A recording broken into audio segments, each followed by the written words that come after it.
Well, I'm always on the lookout for extra funding for school libraries. If there's a competition, I'll retweet it or get my pupils to enter it. When I saw this on Twitter, I thought this is absolutely perfect. One thing that I did do was I contacted CILIPS right away to make sure that school libraries could be involved, because I know that in England that they're not, and CILIPS got back to me almost right away just to say, listen, go for it. So why argue with them? And so I decided to go for it.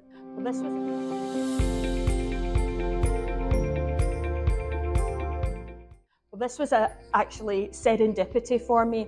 Like many school librarians, I regularly work with the Support for Learning department, but they've never really had a proper base, and I've always wanted them to have a library that just belonged to them. So when I heard that they were getting a new space at the back of the school, I thought that's perfect, I'll create a library with them. Then when I heard that the new space was actually going to have open doors into our enclosed garden space, I thought that's absolutely wonderful, I'll create an eco library for them. Then when I found that the green funding was out, that actually just tied it in perfectly. So my whole idea was to have a library that they can use in the Support for Learning base and take out with the base and into the garden. So it was actually a match made in heaven.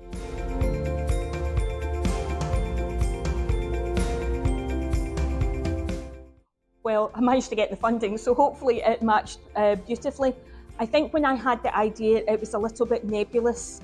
I needed to write it down and I needed to firm it up. Having this process made me concentrate a lot more, work on how it worked from stage to stage, work on actually practical things like when would I do things, how much would things actually cost, and it actually helped me firm up the whole idea. So it was great, it was really useful for me.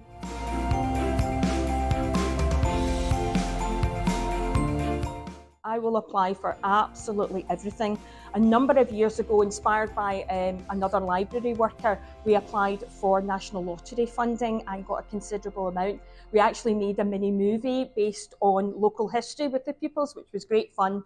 More recently, I applied for the CILIP funding and was successful in a bid for that. We created mini satellite libraries for history and modern studies, and it was due to those successes, the idea that you've got to be kind of in it to win it, that type of idea, that I thought, I've got nothing to lose, let it be their decision, and their decision, luckily enough for me, was yes.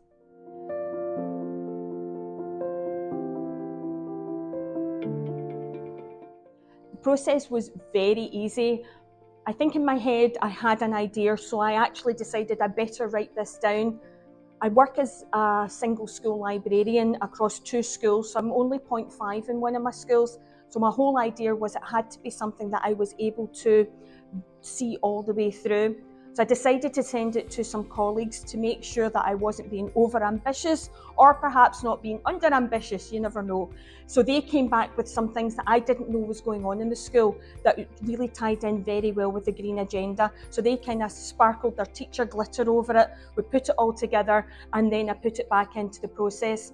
Right at the very end, I sent it back out to those teachers just to make sure I was representing them properly, that the idea behind the whole scheme was coming across well, and they got back saying, this is brilliant, tweak a little bit of this, tweak a little bit of that. So whilst it originally was my idea, it really takes a kind of village, it takes a school to come up with the whole process. So, but it was very easy once you work with other people.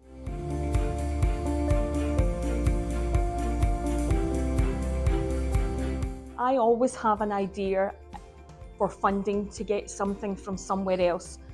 I always have a wee something in my back pocket just in case. At the end of the school year, sometimes there's extra money and you don't want to be at the end of the queue with an idea that's not fully formed. You want to be right at the front.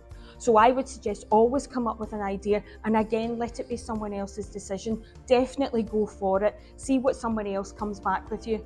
Again, work with other people. If you're a lone worker, sometimes you feel that you have to do it on your own. Don't do that. There will be other people who will be there to help and support you, but make it practical. Make it something that you think that you can definitely do and see through all the way to the end.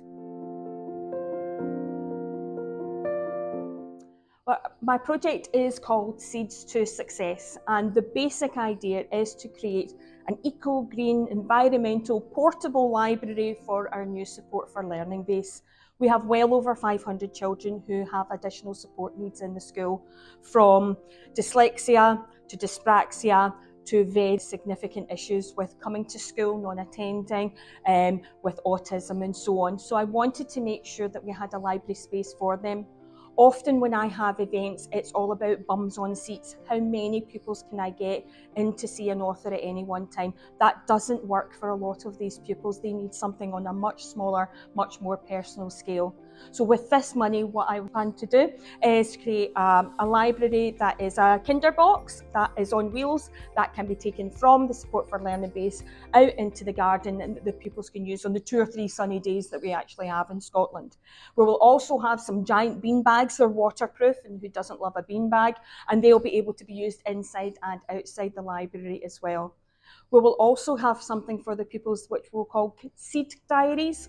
A number of years ago I saw a book and it was called The Tree, and it was infused with seeds, and once you finished reading it you would plant it. And I loved that idea of getting back to nature and giving back to nature. So we'll be buying heavy duty seed paper, creating seed diaries for the pupils, who can write about their hopes, their dreams, they can draw pictures, they can write about the books that they're reading. I really don't mind, I really don't care. And in spring they will plant those books. We won't be reading them, it's up to them, it's private. We'll plant those books and then they will take a note of how their seeds have been growing. They can either do that at home or in the garden space. We'll also be having 2 authors involved in the scheme as well. So one will hopefully come to do a kind of ribbon cutting for the pupils, and it'll be a smaller invited group of Support for Learning pupils. We'll also have the author's books there, and every pupil that attends will have a book signed and given to them by the author that they can take away.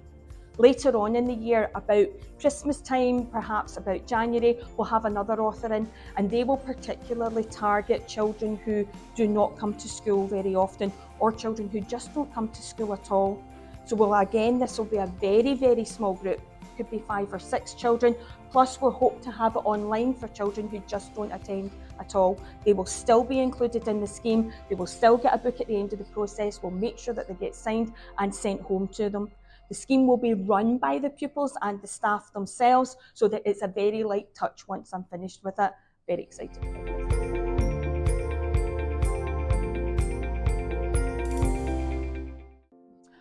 I think it has to be the pupils. These pupils deserve a space for themselves that they can then take charge of. So it brings me absolute joy, and everyone that I've spoken to about the scheme, every member of staff or our support staff, the head teacher, we're all very excited, very impassioned about it. So I think the biggest beneficiaries will definitely be the pupils. But at the very tail end of it, one of the biggest beneficiaries is me. I am a librarian, but I am a school librarian, and I think projects like this can show exactly what libraries and school libraries in particular can do. We can change kids' lives, and that's exactly what I want to do with this project.